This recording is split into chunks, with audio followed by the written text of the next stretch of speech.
What is Trapezius. trapezius muscle? What is Можно обсервировать. latissimus dorsi muscle? You see trapezius muscle, this one, it runs from the, we can't see from where, but we can see the continuation of the muscle.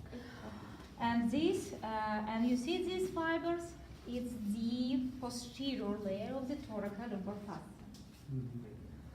Did you pay attention for the slide which I showed with the thoracolumbar fascia, with the anterior, middle, and posterior layers? Ah, is the I showed you a slide with the thoracolumbar fascia, and I showed that this fascia it has 3 layers. yes, Did you pay attention for that slide? zoals verwacht. Ik dan niet. Of niet,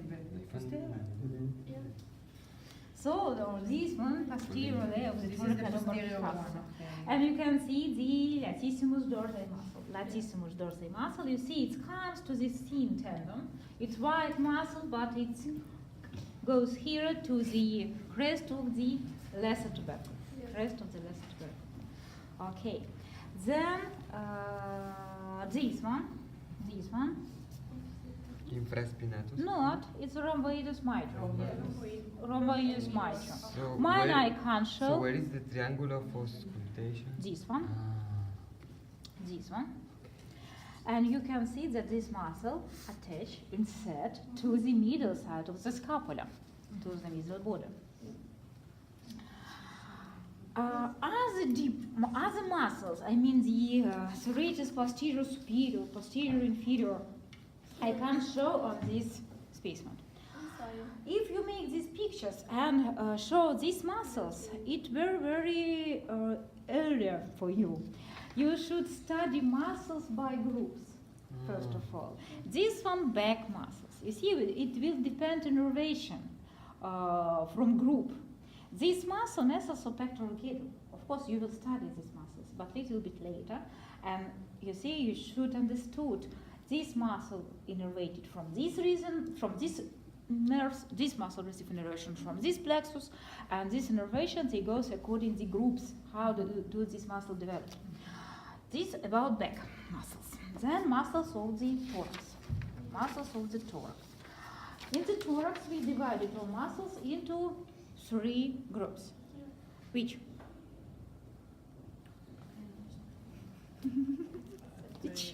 Which groups you treated for today? Superficial or muscles which attach to the pectoral girdle, truncipital and truncifugal muscles. Sorry. Да, Юлия Александровна?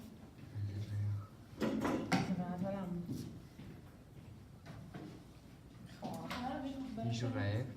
А вы уже за ноябрь собираетесь писать? У нас.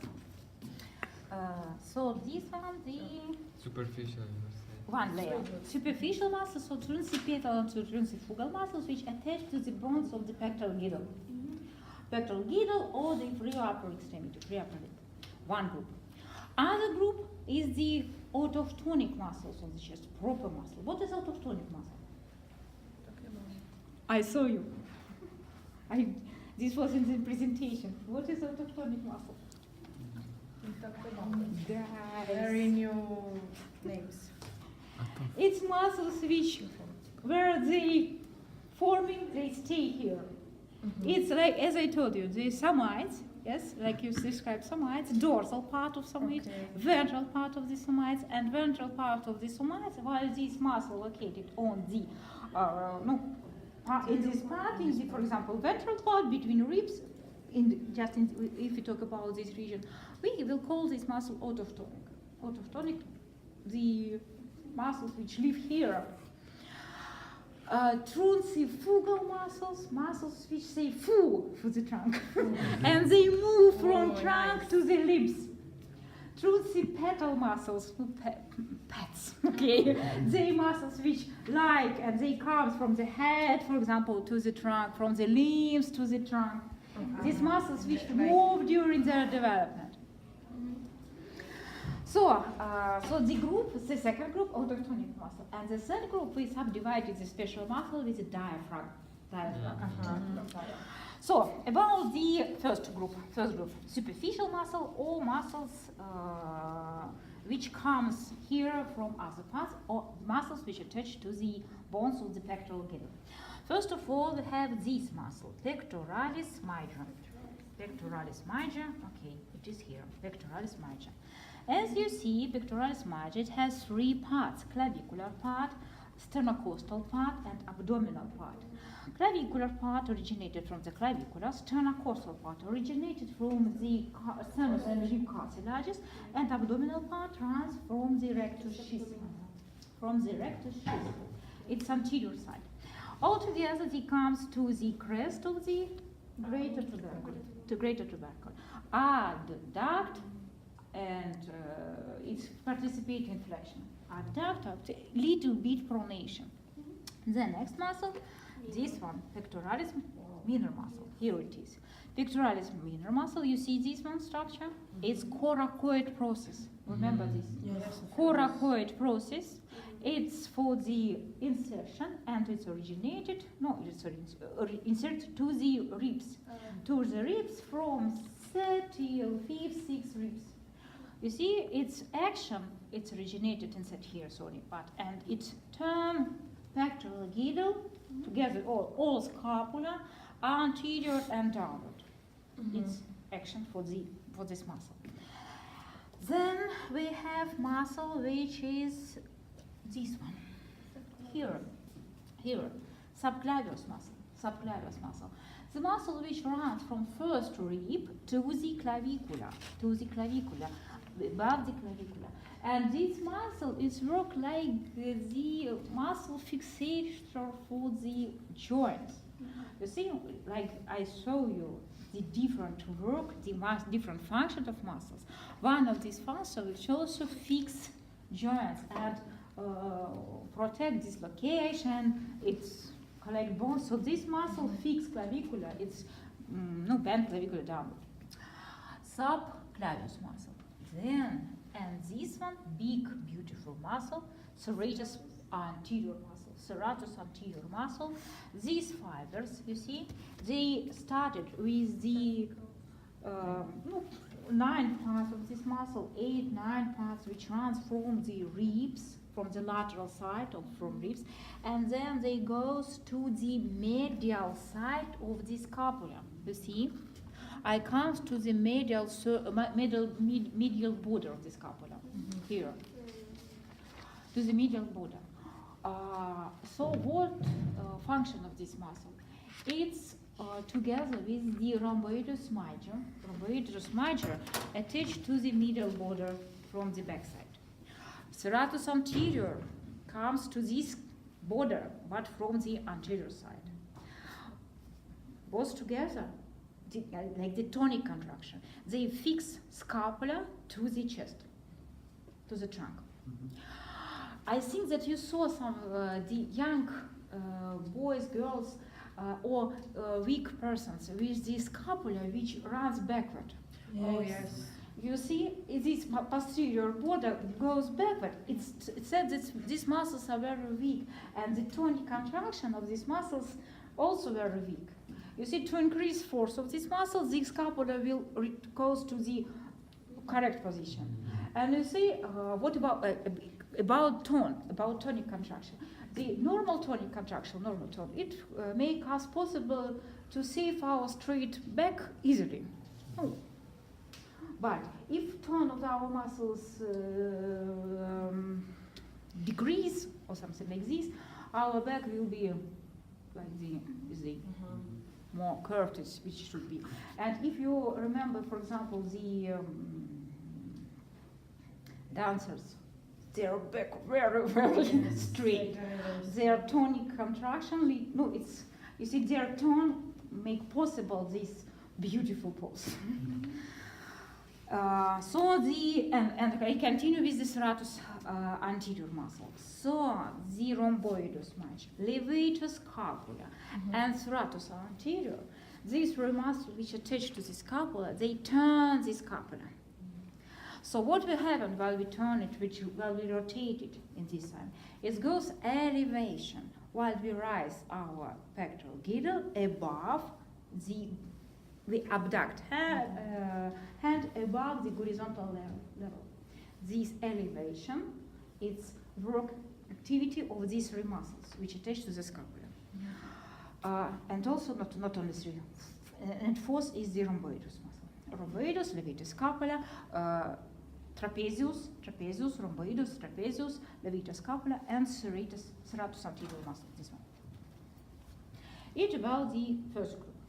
Second group, autochtonic muscle or proper muscles of the trunk. This one, here it is. Here they are.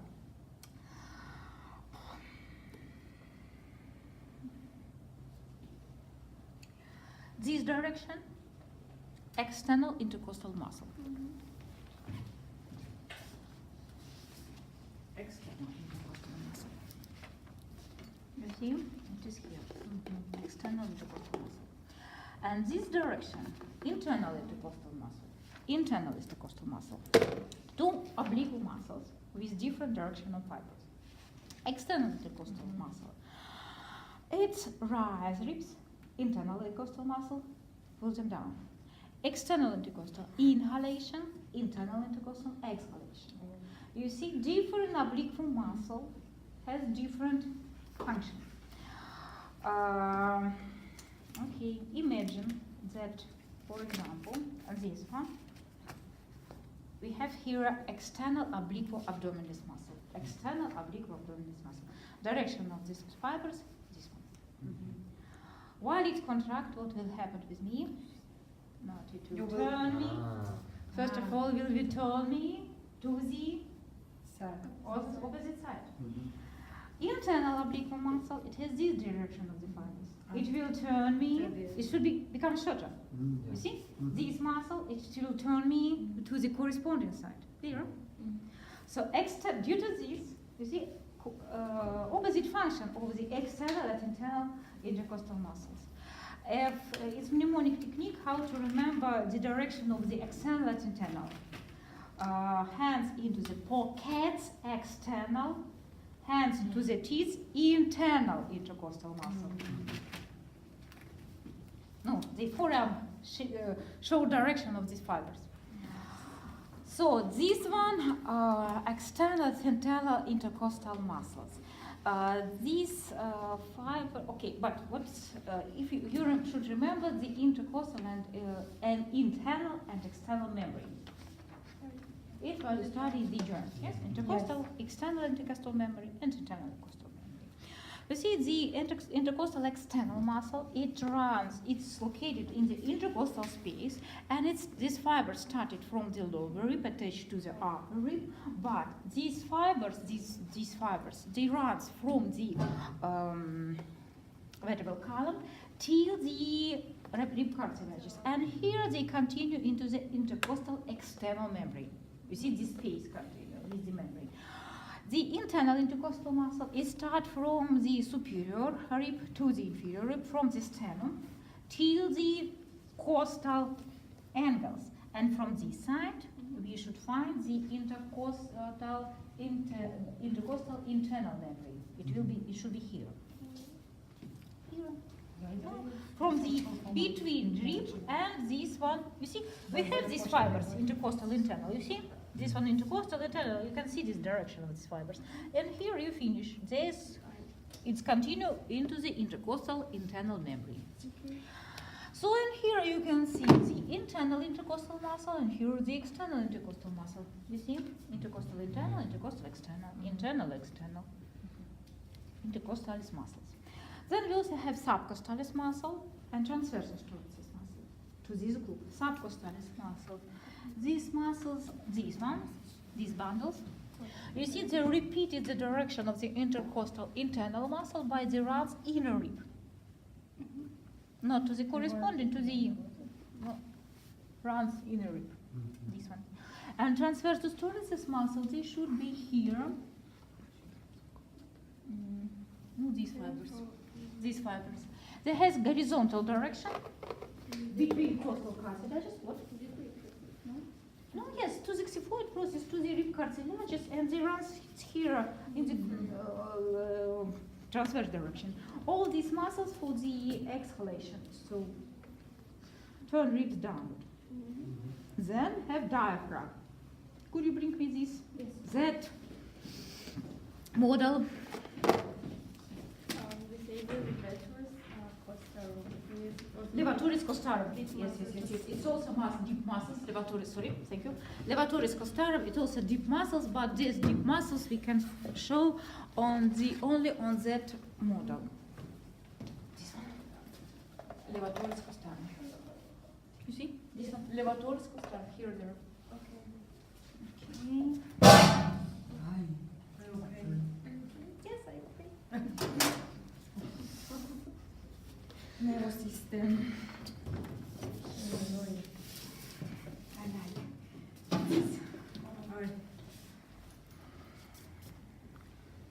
Diaphragm. This one. Correct anatomical position. This. Clear. You see, it makes the dome shape. It's like the cupola. It has the muscular part, and here we have the tendon center. These fibers rise from the sternum, ribs, lumbar vertebra, and comes together into this aponeurosis. It makes the white tendon, white thin tendon we call aponeurosis. So, right side is upper than left one. It's because of the liver from the right side, so it rises the right cupola of this muscle, of this structure. And we can say the diaphragm is not only muscle, it also the fascia. All in the chest we have endothoracic fascia. Endothoracic fascia cover the muscles, intercostal ribs inside, and diaphragm from the superior side. The similar fascia we have in the abdominal cavity. We call it intra-abdominal fascia. Intra-abdominal fascia covered all walls of the abdomen and diaphragm from the inferior side. Also we have here a pleura, the serous tunic of the serous membrane which covered lungs, and pericardium, this space for the heart, pericardium. Also serous tunic. And from the inferior side we have peritoneum. Peritoneum also serous tunic, serous covering of the internal organs and walls of the abdominal cavity. So 5 layers. About muscle. Muscle, it has proper name, phrenicus muscle. It's diaphragm, but muscle, it's also, we can call diaphragmal muscle or phrenicus muscle. In this muscle, we have 3 parts. Sternal part, you can see it here, the sternal part. It's thin. It started from the sternum, from the xiphoid process, from the sternum. Costal part, and lumbar part. Lumbar part, it has right and left grooves. Right and left grooves, which runs from the bodies of the lumbar process. And then we have here a few medial and lateral arc. You see, this lateral arc gives possibility for the psoas major muscle. It runs behind it. Here, and also you can see that between parts we have triangles. This triangle and these 2 triangles. How do you call this? Sternocostal triangle, and this one lumbar costal triangle. Lumbar costal triangle. And here is the sternocostal triangle. In the It's all the area? Hmm? It's all the area. If I want to say what is it? The triangle. triangle, The this one, only this. Okay. Between parts. Between parts. This one, lumbar costal triangle, and these triangles, you see, here, here, and here, sternocostal triangles. Okay. Also, we can see the foramens, or hiatus, which runs through the diaphragm. Here we have the inferior vena cava. So foramen for inferior vena cava, it located in the tendon center. Then we have this hiatus, esophageal hiatus. Here we have esophagus together with the vagus nerves. It runs here with the vagus nerve. So this hiatus. It's like the hiatus is a fissure, yes? It's located on the in the lumbar part of the diaphragm muscle, where it runs back downward, and it's surrounded by the muscles. You see? So due to this, while we breathe, diaphragm is the main muscle, which inhalation muscle, main muscle for the breathing. While it's contract, it's moved downward, and the volume of the thoracic cage increases, and lungs runs to the to the walls. Air comes inside. So while we breathe, these muscle fibers contract esophagus, and their diaphragm work like the sphincter. It participates in the sphincter formation to protect regurgitation, returning meal from the stomach to the esophagus. Then we have this hiatus, aortic hiatus to the aorta and thoracic duct. This, you see, it's surrounded by the connective tissue. So it means that while diaphragm, while contract, it's safe shape of this foramen, and it doesn't close the aorta. It's safe shape, this diameter of this, and it stays stable. Diameter. Clear? Yes. Then here you can see some nerves, splanchnic nerves, which also runs through the lumbar part. Then we can say that these first of all triangles, and also esophageal hiatus, the second part. We can say that these ones are weak places of the diaphragm. You see, my diaphragm move all times to then rise up, then we breathe. Esophagus runs through this. It should also like the move inside, and we have the ligaments which fix this esophagus in the esophageal hiatus, and these ligaments make possible to this movement. So the weak places, it's the predisposition for the herniation. In the abdominal cavity, we have peritoneum, as I told you, peritoneum. This peritoneum, we have pressure inside abdominal cavity, intra-abdominal pressure. This intra-abdominal pressure helps us to make different physiological processes, like the urination, defecation, coughing, smiling. It goes from the diaphragm. We increase our pressure, and it's physiological process. So, but while we carry something heavy, we increase our intra-abdominal pressure into the high levels maybe. And what can happen? You see, for example, if my hands is abdomen, my glove is the peritoneum. I increase pressure, and what is this? It's herniation. It's hernia. It's calm hernia. So what it means? It means this was the weak place. Here I have hands. They protect from this herniation. And this, you see, a fissure between hands. And herniation runs, the peritoneum runs anywhere else from the place where it should be. So the diaphragmatic triangles are weak places because the herniation can run through these triangles into the thoracic cavity. This sternal triangle? Diaphragmatic, costal, lumbocostal and sternocostal triangles. It's for the herniation, and through the esophageal hiatus too. It's some weak places. As you asked me about, the auscultar triangle, and we have also the lumbar triangle.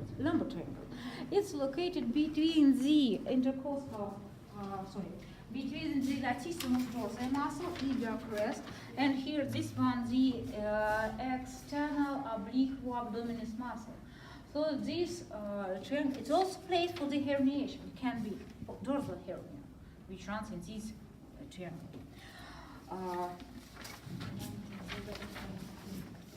So it's short about the diaphragm. abdominal muscle.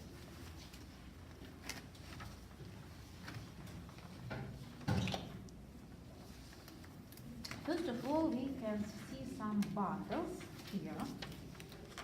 And you see, in the abdomen we have three groups: anterior, lateral, and posterior. Anterior group is the rectus abdominis muscle. Rectus abdominis muscle, which is here. Welcome. The rectus abdominis muscle. This one. Okay.